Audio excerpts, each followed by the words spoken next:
Hey, welcome back you guys. Today I'm going to debunk the common rumor that you can't tape with paper tape and quick setting compounds. Personally, I've been doing it for over a decade with great results, but I see it in the comments all the time. Every time I bring up fiberglass versus paper tape, everyone says, well, you can't use paper tape with quick set, only fiberglass. So that hasn't been my experience. And we'll do a few other things. We're also going to test it against the heavyweight all-purpose. We'll see how the tape pull test works with Durabond 90, and we'll even also try using quickset and glue. So we're going to try a bunch of different things to really see how it all performs. Let's go straight ahead to the quickset. So I'm going to be using Hamilton. The first one we'll do is with no glue.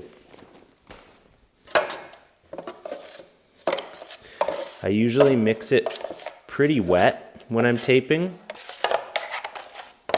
So one thing to keep in mind when you are taping with Hotmuds is you want to make it a little bit thinner than you would normally work with it, because it will thicken up pretty quickly. So this is our Hotmud right here on the top row. We'll do a nice full spread on every one of these tapes. I will say that taping with Hotmud, let's make sure we leave a little pull tab back here, but when taping with Hotmud, I'd say if you don't have really good taping techniques, you are more likely for it to blister. So if you pull all the tape out, like there's definitely less adhesion, but to say you can't do it is wrong. Like I said, I've been doing it forever. You have to be more conscious, like I said, to not pull all of the mud out. Because you can't take all of the mud out, and because Hotmud doesn't shrink back as much, you definitely end up with more build out. So when you're actually coating your butt joints, you'll probably have to do them a little bit wider. But for a skilled finisher, that's not usually a problem. So that one's now done. Okay, so next we are going to add a little bit of glue to the mud. So this is just weld bond, nothing too fancy. So just one good dollop there ought to be enough to increase the adhesion in a small mix of mud. And I'm doing this to thin it down and disperse it. What you don't want is a bunch of strands of glue in your mud. It has to be well dispersed, otherwise it just gives you sticky little clumps. That's looking pretty good. So that's actually probably way more than I would need for a mix like this, because I'm just doing a small mix, but at least we'll get to see how well it increases the adhesion. Not all brands of mud need glue added. This Hamilton brand of mud I've never experienced difficulties with, but some mud brands do have pretty poor adhesion. So there's two times that I will add glue. One is when fixing things like settlement cracks, and another one is when working with brands that I know have poor adhesion. So here on the west coast of Canada, CGC, the Pro Set muds, those have really poor adhesion with paper tape, and also the Certainty muds have really poor adhesion with paper tape. So in both cases, I will never tape with paper tape without adding glue. But the Hamilton one, it just always sticks. I've also tried USG Easy Sand. I've found that one has really good adhesion. So you just have to know your products.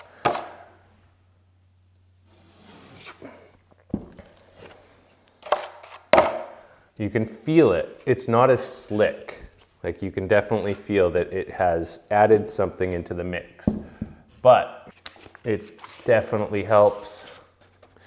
I'm sure it voids the manufacturer's warranty, but people love to say that in the comments. But here's the thing. Manufacturer's warranty is pretty much only for like when people are doing tract houses, like house after house after house, and they get like literally a bad batch of mud where it doesn't have the correct adhesion and it ruins like an entire, subdivision of houses or a high rise or something. Like if you taped a patch or a small basement reno, yeah, good luck getting your mud warrantied. Okay, so next up we are going to use everybody's favorite brown bag Durabond 90. So this is a heavyweight setting type mud. The stuff I was using before is a lightweight setting type mud that can be sanded. Durabond is like the old school stuff, dries hard as a rock. You definitely do not want to be in a position where you have to sand this stuff because you can't. You can feel the difference in weight when you have a pan full of this stuff versus the lightweight setting type muds. And I think this is another good product for taping with paper tape. So I think let's use our powers of deductive reasoning here for a second. Why is a product that is literally designed to stick to the paper not adequate to stick paper drywall tape down? So the problems that I've had in the past is not actually from the Hotmud not sticking to the paper tape. Where I've run into problems is the Hotmud not sticking to the painted surface, and that's where adding the glue comes in. So like if you're doing a reno and you're doing a bunch of patching and tying in onto a previously painted surface, that's where I've come into problems using paper tape. Not just paper tape, quickset in general. So even if you're using mesh tape, if you're using a Hotmud with poor adhesion, you are going to experience some potential problems. Not guaranteed, but sometimes. I made this one really runny, which will increase the suction, which will help the tape initially bond, but it might not help its overall adhesion. We're not gonna do a Durabond with glue test. I just wanna know how this product performs in general.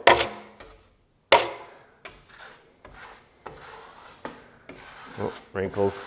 I'm just really trying to make sure I have good contact here. I bet you the Durabond is actually going to hold pretty well.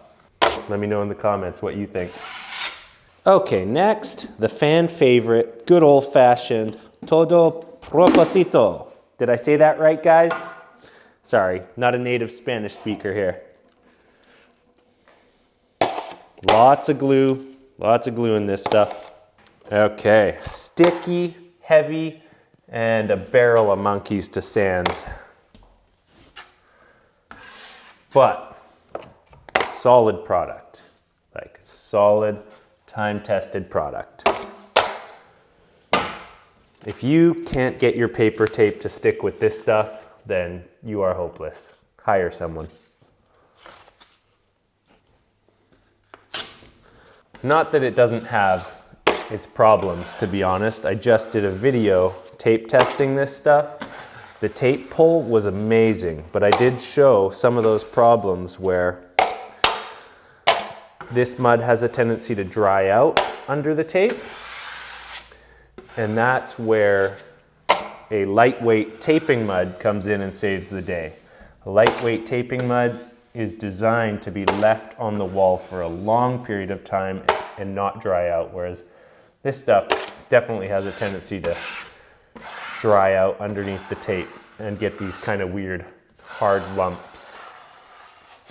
And last but definitely not least, léger usage multiple composé à joy.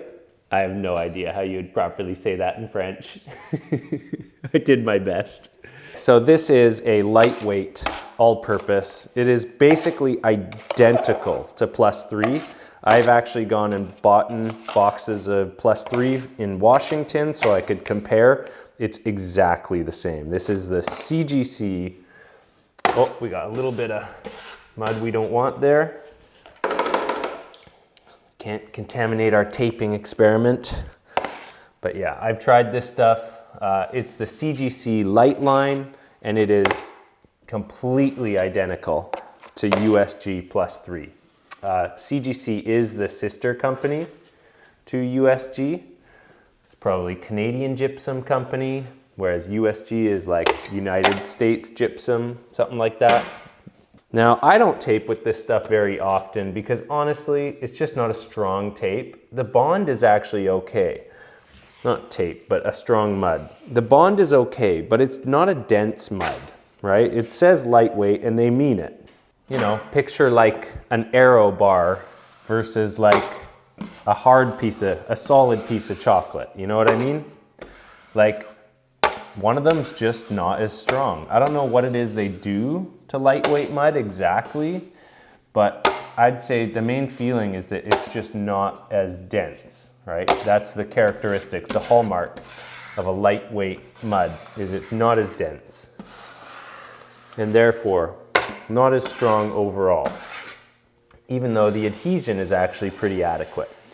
But yeah, small jobs where I'm just feeling too lazy to mix up a bunch of quickset, I'll use this stuff for setting tapes. It's adequate, but I wouldn't like go and tape a whole house with it.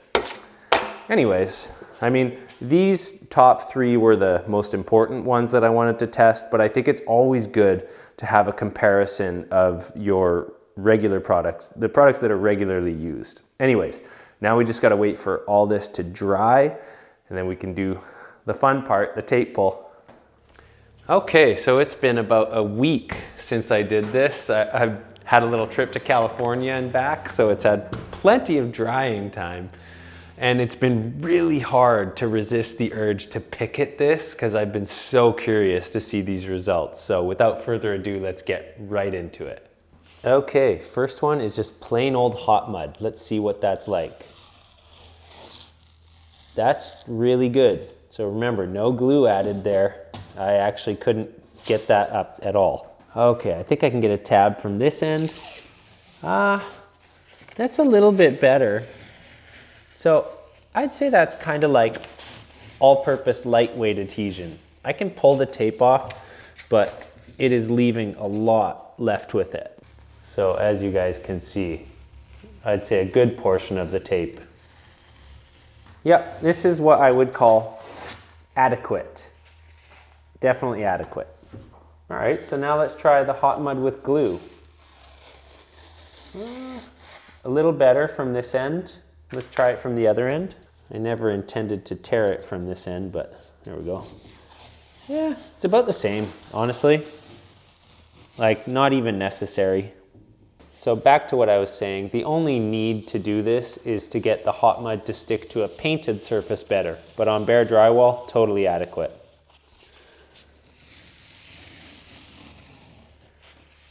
That's the only part right there where the tape came up completely, but it was still stuck down well enough. Okay, this is the Durabond 90. I'm interested in this one. That's pretty good. Yeah, that's really good. Yeah, I was thinking maybe the adhesion wasn't going to be that good because I thinned it down so much, but Durabond, that's really good. I can say with total certainty that Durabond is also adequate for laying paper tape. It's probably actually a bit better than the other stuff. There's more of the tape being left on here. Okay, next we have the heavyweight all-purpose. And we've tried this before. It's almost impossible. How about from this side? Oh, actually that came off pretty easy. Couldn't tell you why exactly. Maybe the tape just didn't sit on the mud for as long. Yeah, maybe the mud wasn't thinned down enough, but yeah, it didn't get the chance to really soak in on this side. I think I started taping from this side, so hard to say. Not as good as I thought it was going to be. And just for fun, the all-purpose light that I was bashing, that's pretty good actually. Huh, look at that. Try from this side. That came off easy. Yeah, that's so far the easiest, leaving the least amount of paper. I don't know why each one of these is pulling easier from that side, but yeah, I'd say this is the least stuck down for sure out of all of them. Definitely. Okay, take an up-close look for yourself. This is Hotmud without glue. Not that great, but there's definitely still lots of paper left on. Hotmud with glue. It's honestly pretty comparable. And then we've got Durabond 90. That one definitely took away more of the paper than the other ones. Great adhesion in Durabond 90. 10 out of 10 would recommend. All-purpose heavyweight. I've seen it perform better. I'm not sure what the difference was. Maybe I let it soak in a bit longer. I didn't let it soak very long this time at all. And the all-purpose lightweight definitely being the underperformer out of all 5 of them. This is why I don't recommend taping full jobs with all-purpose lightweight. So I hope this helps paint a clearer picture of why I do things the way I do it and why I say what I say. Generally, I think Hotmud actually has just fine adhesion, right? Just add glue for the painted surfaces, sand glossy surfaces a little bit to improve adhesion. Durabond 90, very surprised at how good that was. And then yeah, these other 2, all-purpose heavyweight, you can count on it. Taping mud, from my experience, actually has the best bond out of all of it. I didn't show taping mud in this one. I did that in the last video I did on muds. But yeah, all-purpose lightweight, good in a pinch. I'll use it sometimes, but like definitely not good enough for like production taping, in my opinion. So I hope you guys found this really useful and enjoyed it. I want to say thanks for watching. As always, I hope your projects are going well, but I hope you're doing even better. Till the next one.